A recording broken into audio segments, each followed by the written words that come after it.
మేము చెప్పింది జరగాలంతే. ఎందుకు జరగాలి, ఎందుకు జరగకూడదు అన్నది కూడా లేదు. అదే నడుస్తుంది ఇప్పుడు అంతే.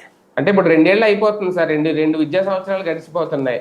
ఇక నెక్స్ట్ ఏంటి పరిస్థితి అనేది ఒక భయం అయితే కనిపిస్తుంది విద్యార్థులు. ఆల్రెడీ జాయినింగ్ ఇప్పుడు ఆ సర్వే ఇచ్చింది కేంద్ర నీతి ఆయోగ్. రాష్ట్రంలో దాదాపు 25 మంది 10th అయ్యాక చదువు మానేస్తున్నారు. అట్లాగే 8th క్లాస్ ఆ టైంలో చదువు మానేస్తున్న వాళ్ళు ఉన్నారు. అంటే అర్థం ఏంటి, వీళ్ళకి కోరుకుంటున్నారు, వీళ్ళు అది కోరుకుంటున్నారు.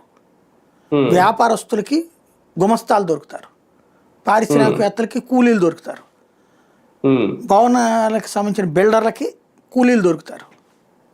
మళ్ళీ పాత రోజులకు తీసుకెళ్తున్నారు. డబ్బు ఉన్నోడే చదువుకోవాలి అంతే. మధ్య తరగతిడైనా సరే డబ్బు ఖర్చు పెట్టగలిగినోడే చదువుకోవాలి, లేకపోతే మానేయాలంతే. అంటే మళ్ళీ కార్పొరేట్ విద్యా సంస్థలకే దోషి పెట్టడం ఒక రకంగా, అంతే. అవే బాగుపడాలి అంతే సార్. అమరావతి విషయంలో అంటే గత కొద్ది రోజులుగా కాస్తంత వేగంగానే ముందుకెళ్తుందా? ఐఏఎస్కి సంబంధించి అవి పూర్తి అయిపోయినాయంట, దాదాపుగా నిర్మాణాలు సిద్ధమైపోయినాయి అంట.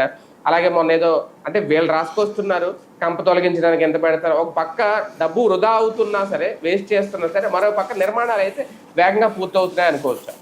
ఖచ్చితంగా అండి. వేస్ట్ అని అనడానికి కూడా లేదు. అక్కడున్న అవసరాలు రీత్యా ఎక్కువ ఖర్చు అవుతుంది, అది తెలిసిందే కదా ముందే. నల్లరేగడి మట్టికి ఎర్ర మట్టికి తేడా ఉంటుంది.